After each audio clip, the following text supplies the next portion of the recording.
کہا جاتا ہے کہ زندگی میں جو بھی ہوتا ہے اچھے کے لیے ہوتا ہے، لیکن کیا ہم ہمیشہ اس پر یقین رکھتے ہیں؟ میں ایک کہانی شیئر کرتا ہوں جو آپ کو اس حقیقت کو سمجھنے میں مدد دے سکتی ہے۔ ایک گھنے سبز جنگل میں جہاں درخت قدیم رازوں کو سرکوشی کرتے نظر آتے تھے، ایک نوجوان دوڑتا ہوا ایک بابا کے پاس آیا۔ اس کے چہرے پر آنسو بہہ رہے تھے۔ وہ بابا کے قدموں میں گر گیا۔ اس کا جسم دکھ سے کانپ رہا تھا۔ صبح کے سورج کی طرح پرسکون بابا نے نوجوان کے کندھے پر نرمی سے تھپکی دی اور پوچھا، میرے بچے، تمہیں کیا تکلیف ہے؟ نوجوان اپنی سسکیوں میں دم گھٹتا ہوا رونے لگا۔ میں نے سب کچھ کھو دیا ہے۔ چوروں نے جنگل میں مجھ پر حملہ کیا۔ انہوں نے میرا سارا سامان چرا لیا۔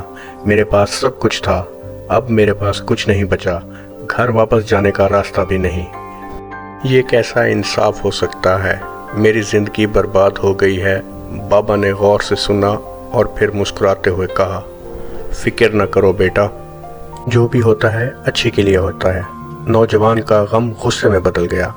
آپ یہ کیسے کہہ سکتے ہیں؟ یہ میرے ساتھ اب تک کی بدترین چیز ہے۔ میں نے سب کچھ کھو دیا ہے۔ میرے لیے کیسے اچھا ہو سکتا ہے؟ بابا نارمل رہے۔ انہوں نے کہا، میں آپ کے ساتھ ایک کہانی شیئر کرتا ہوں۔ بہت عرصہ پہلے دریاؤں میں گھرے ایک چھوٹے سے گاؤں میں ایک غریب کسان رہتا تھا۔ وہ اپنی بیوی اور نوجوان بیٹے کے ساتھ رہتا تھا۔ اس کے پاس زیادہ نہیں تھا، بس ایک چھوٹا سا گھر اور موسم کے لیے کچھ اناج رکھا ہوا تھا۔ ایک سال گاؤں میں خوفناک سیلاب آیا۔ تیز پانی نے گھروں، جانوروں اور فصلوں کو بہا دیا۔ کسان نے سب کچھ کھو دیا، جس میں اس کے پاس موجود تھوڑی سی خوراک بھی شامل تھی۔ وہ زمین پر بیٹھ کر سر ہاتھوں میں پکڑے رونے لگا۔ اب ہم کیسے بچیں گے؟ یہ ہمارے لیے انجام ہے۔ لیکن اس کے جوان بیٹے نے امید سے لبریز کہا، اب آپ فکر نہ کریں، جو بھی ہوتا ہے اچھے کے لیے ہوتا ہے۔ باپ کا غم غصے میں بدل گیا۔ آپ کو یہ کہنے کی جرت کیسے ہوئی کہ ہمارے پاس جو کچھ تھا سب کچھ ختم ہو گیا؟ اس میں کون سی اچھی بات ہے؟ غصے میں کسان نے اپنے بیٹے کو دھکے دے کر گھر سے نکال دیا اور چلایا، نکل جاؤ، تم اب میرے بیٹے نہیں رہے۔ لڑکا دل شکستہ اور روتا ہوا گھر سے نکل گیا۔ جوں جوں دن گزرا اور شام ہوئی، کسان اپنے سخت الفاظ پر افسوس کرنے لگا۔ میں نے کیا کیا؟ اس نے سوچا، لیکن بہت دیر ہو چکی تھی۔ سیلاب سے لوگوں کو بچانے کے لیے اچانک ایک امدادی کشتی گاؤں میں پہنچی۔ کسان کی بیوی نے مسکرا کر کہا، دیکھو، ہمارا بیٹا صحیح کہتا تھا، مدد آ گئی ہے۔ لیکن کسان کو یقین نہیں آیا۔ تم یہ کیسے کہہ سکتی ہو؟ ہم نے سب کچھ کھو دیا ہے، ہمارا گھر، ہمارا کھانا، یہاں تک کہ یادوں کا ایک قیمتی بنڈل۔ اس سے کیا فائدہ ہو سکتا ہے؟ دن ہفتوں میں بدل گئے اور کسان اور اس کی بیوی زندہ رہنے کے لیے جدوجہد کرتے رہے۔ ایک دن اس کی بیوی نے مشورہ دیا کہ تم شہر جا کر کام کیوں نہیں ڈھونڈ لیتے؟ شاید ہم دوبارہ شروع کر سکتے ہیں۔ کسان راضی ہو گیا۔ وہ کام کی تلاش میں دنوں تک چلتا رہا۔ اس پر بہت سے دروازے بند ہو گئے اور وہ امید کھونے لگا۔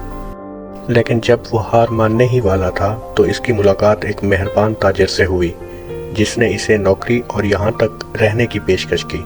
سال گزر گئے اور کسان نے سخت محنت کی۔ ایک شام اس کے دروازے پر دستک ہوئی۔ جب اس نے دروازہ کھولا تو وہ جھٹکے سے جم گیا۔ اس کے سامنے اس کا بیٹا کھڑا تھا۔ اس نے بیگ پکڑا ہوا تھا اور اس کے چہرے پر مسکراہٹ تھی۔ بیٹے نے باپ سے کہا، یہ میں ہوں۔ جب آپ نے مجھے گھر سے نکالا تھا تو میں شہر آ گیا تھا۔ میں نے پہلے جدوجہد کی، لیکن پھر میں نے کام پایا، کاروبار سیکھا اور آخرکار اپنی کمپنی بنائی۔ میں آپ کو اور ماں کو اپنے ساتھ رہنے کے لیے لینے آیا ہوں۔ دیکھو، یہاں تک کہ میں نے ایک گھر بھی خرید لیا ہے۔ کسان کو اپنے کانوں پر یقین نہیں آ رہا تھا۔ اس نے اپنے بیٹے کو گلے لگایا اور خوشی کے آنسو رویا۔ اس کے بیٹے نے مسکرا کر کہا، اگر سیلاب نہ آتا، اگر آپ مجھے گھر سے نہ نکالتے تو یہ کچھ بھی نہ ہوتا۔ اب ہمارے پاس ایک بہتر زندگی ہے۔ کسان اپنے آنسوں سے ہنسا۔ تم نے ٹھیک کہا بیٹا، جو کچھ ہوتا ہے اچھے کے لیے ہوتا ہے۔ بابا نے اپنی کہانی ختم کی اور نوجوان کی طرف دیکھا۔ تم کیا دیکھتے ہو میرے بچے؟ کبھی کبھی زندگی ہماری سوچ کو چھین لیتی ہے۔ ہمیں صرف اس سے بھی بہتر کچھ دینے کی ضرورت ہے۔ نوجوان خاموشی سے سنتا رہا، ابھی تک بے یقینی سے۔ لیکن میں نے سب کچھ کھو دیا ہے، میرے لیے یہ کیسے اچھا ہو سکتا ہے؟ بابا نے مسکرا کر ایک چھوٹا سا چمکدار پتھر دے دیا۔ یہ لو، یہ وہ چیز ہے جو مجھے جنگل میں ملی، یہ آپ کی مدد کر سکتا ہے۔ نوجوان نے پتھر کو غور سے دیکھا اور سمجھا، یہ کوئی عام پتھر نہیں تھا، یہ ایک فلسفی پتھر تھا۔ اور اس کی قیمت ناقابل یقین تھی۔ اگر تم نے اپنا سامان نہ کھویا ہوتا، تو بابا نے کہا، تم مجھ سے نہ ملتے اور میں تمہیں یہ نہ دیتا۔ اپنی کھوئی ہوئی چیز کو دوبارہ حاصل کرنے کے لیے تم اسے شہر میں بیچ سکتے ہو۔ نوجوان جنگل سے چلا گیا۔ اب اداس نہیں تھا، لیکن امید اور سمجھ سے بھرا ہوا تھا۔ چمکدار پتھر لے کر چلا گیا جو اس کی تقدیر بدل سکتا تھا۔ زندگی غیر متوقع چیلنجوں سے بھری ہوئی ہے، اور بعض اوقات ایسا محسوس ہوتا ہے کہ سب کچھ ٹوٹ رہا ہے، لیکن یاد رکھیں، ہر واقعہ اچھا ہو یا برا ایک بڑے منصوبے کا حصہ ہے جسے ہم فوری طور پر سمجھ نہیں سکتے۔ مشکل لمحات اکثر بڑے مواقع اور پوشیدہ نعمتوں کی راہ ہموار کرتے ہیں، جیسے کسان اور اس کے بیٹے کی، جس نے نقصان برداشت کرنے کے بعد خوشحالی پائی، اور وہ بیٹا جس نے اپنی مایوسی میں امید تلاش کی۔ ہمیں سفر پر بھروسہ کرنا چاہیے۔ صبر، ایمان اور لچک زندگی کی مشکلات کو آگے بڑھانے کی امید ہے۔